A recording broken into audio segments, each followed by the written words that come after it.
여러분 안녕하십니까? 박용배TV 박용배 목사입니다. 오늘은 에릭 사티 작곡가가 작곡한 백사시용에 대해서 좀 말씀을 드리겠습니다.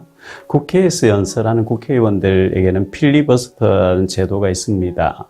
다수당에서 그의 힘으로 어떤 사안을 밀어붙이려고 할 때 소수의 당 의원들이 그것을 막아보기 위해서 장시간 연설하는 제도이죠. 우리나라에서는 2020년 12월 12일 윤희숙 의원님이 12시간 47분 동안 쉬지 않고 제일 길게 연설하였다고 하는 기록이 네이버에 떠 있습니다. 12시간이 넘도록 계속 그 자리에 서서 쉬지 않고 계속 연설한다는 거 얼마나 힘들겠습니까? 지금부터 150여 년 전에 프랑스에서 태어났고 프랑스에서 활동했던 에릭 사티라는 작곡가가 있었습니다. 에릭 사티는 자신의 자화상 아래 나는 이 늙은 세상에서 너무 젊게 태어났다고 하는 글을 남기기도 한 사람이었죠. 해운업을 하는 아버지 밑에서 태어난 에릭 사티는 어려서 모친과 사별하게 되었고 아버지는 재혼해서 다른 여자와 살게 됩니다. 그래서 그는 동생과 함께 시골의 조부모 아래에서 지내다가 조부모님들이 돌아가시게 되니까 아버지에게로 가서 살기로 했습니다. 13살 때 파리 음악원에 입학하여 2년간 다니지만 선생님들이 너는 재능이 없어, 음악에 대한 재능이 없다고 하는 말을 계속 듣습니다. 그는 실망하였고 학교를 자퇴하였고 고향에 와서 머물다가 2년 후에 재입학했습니다. 그러다가 의무적인 군입대를 당해서 군대에 가서나 적응하지 못하고 탈영을 하게 되죠. 그 후 그는 파리의 몽마르트 언덕에 있는 카페에서 피아노를 치면서 아르바이트도 하고 가난한 시절을 지내게 됩니다. 1905년도에 30세 나이에 스콜라 카트룸에 입학하여 1908년에 수석으로 졸업을 하게 됩니다. 1910년에 독립음악협회에서 사티의 밤을 개최하면서 그의 명성이 알려지게 됐다고 전해지고 있습니다. 1893년에 화가이자 모델이었던 수잔이라는 여자를 사랑하게 되었습니다. 근데 그 여자는 며칠 사귀어 보다가 절교를 하면서 만나주지 않겠다고 얘기를 하죠. 그래서 그때부터 이제 결혼을 평생 하지 않고 독신을 지나게 되는데 이 에릭 사티가 원룸을 얻어서 지냈는데 에릭 사티가 좀 특별한 사람이었던 것 같아요. 양복을 12벌을 준비해 놓고 살았는데 같은 색상, 같은 디자인, 같은 옷감으로 똑같은 걸 이제 해놓고요. 그것도 이제 이것저것 갈아입는 게 아니고 하나가 떨어지면 버리고 또 하나. 근데 이제 죽고 난 뒤에까지 한 번도 그 방에 가본 사람이 없고 죽고 난 뒤에 가보니까 6벌 한 번도 입지 아니한 옷이 그대로 있더라는 거죠. 그리고 우산은 100여 개가 수집되어 있었고요. 손수건이 이제 84개가 있었다고 전해지고 있습니다. 에릭 사티 그 집에 편지가 잔뜩 쌓여 있었는데요. 외부에서 온 편지가 아니고 자기가 자기에게 써가지고 우체통 넣어서 받았는 그런 편지.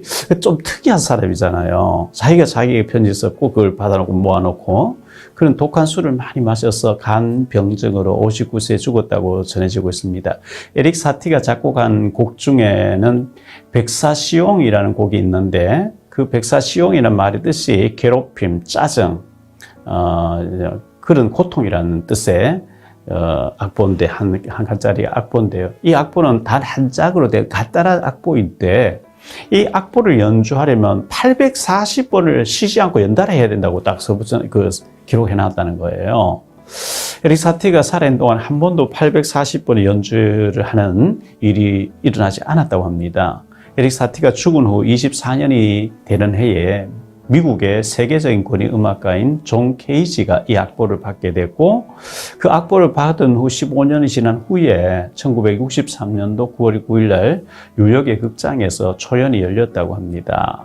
피아니스트 4명과 함께 장장 13시간 40분 동안 이어진 음악회였다고 합니다. 1995년 3월 서울대 음대생들 중심으로 학생회관 라운지에서 저녁 6시에 이 백사시용이라는 악보 연주가 시작되었다고 합니다. 장장 13시간 40분 동안 연주가 계속되니까 얼마나 힘들었겠습니까? 그 사실을 모르고 좋은 음악회 연주인 줄 알고 왔던 사람들이 똑같은 음악으로 계속 반복되니까 한 사람, 두 사람은 이제 1시간 지나고 2시간 지나고 다 떠나가는데 밤새도록 아침까지 그 840번 연주될 때까지 10여 명이 청중들이 남아 있었다는 거예요. 뭐 졸기도 하고 눈 감고 있기도 하고 뭐 쏘는 사람도 있고 나갔다 온 사람도 있고 하겠지요. 13시간 40분 동안 연주했으니까 그 다음 아침 7시 40분쯤 됐겠죠. 그 피아니스트 4명이 막 번갈아 가면서 연주를 840번 했다는데요. 자리를 끝까지 지켜낸 사람들, 공연이 끝나자 막 자기 스스로 이제 그 끝까지 있었다는 것에 대한 어떤 박수라 할까요? 막 박수를 치고 이렇게 했는데, 한 사람 자리에서 벌떡 일어났다는 거예요. 좀 우량하게 생긴 사람이었는데요. 자리에서 일어나더니, 앵콜 이렇게 소리 질렀다는 거예요. 얼마나 황당합니까? 14시간까지 했는데 또다시 그 앵콜 하라면 말이 되겠습니까? 이런 참 웃지 못할 일이 있었습니다. 피터 에반스라고 하는 피아니스트가 혼자서 이 연주를 840번 하게 도전한 적이 있다고 합니다. 595번째 피아노를 칠 때 환각 상태에 빠지게 되어 중간에 포기하였다는 얘기도 전해지고 있죠. 자신이 만든 악보를 연주하려면 840번 이어서 연주해야 된다고 못을 박아놓은, 그는 너무 힘든 숙제를 남겨놓고 에릭 사티는 죽었습니다. 우리는 이렇게는 못하지만 내 영혼이 하나님을 찬미하고 하나님을 경배하고 하면은 큰 영적인 힘을 얻게 되죠. 고린도전서 14장 15절에 그러면 어떻게 할까? 내가 영으로 기도하고 또 마음으로 기도하며 내가 영으로 찬송하고 또 마음으로 찬송하리라. 영적인 기도, 영적인 찬송, 영적인 셈을 얻고 우리가 복음 전하고 생명 살려야 되겠죠. 사도행전 16장 19절 40절에 바울과 실라가 빌립보에서 복음 전하다가 이 귀신들 여종을 고치고 난 뒤에 감옥에, 빌립보 감옥에 갇혀가지고 매맞고 착고에 채워져 있는 상태에서 기도하고 찬송할 때 옥문이 열려지고 관수장이 회개하는 놀라운 일들이 벌어졌습니다. 이와 같이 우리가 성령 충만하고 복음으로 충만해졌을 때 하나님은 생명을 살리는 정말 예비된 영혼들 우리 붙여주실 것입니다. 성령 충만한 가운데 정말 이 복음을 반복해서 내가 전하고 누리고 또 반복해서 전하는 가운데 생명이 살아나는 놀라운 역사가 우리 모두에게 있어지게 되기를 예수님 이름으로 축복합니다. 사랑합니다. 다음 시간 또 뵙겠습니다. 여러분의 구독과 좋아요, 알림 설정은 전도와 선교에 큰 도움이 됩니다.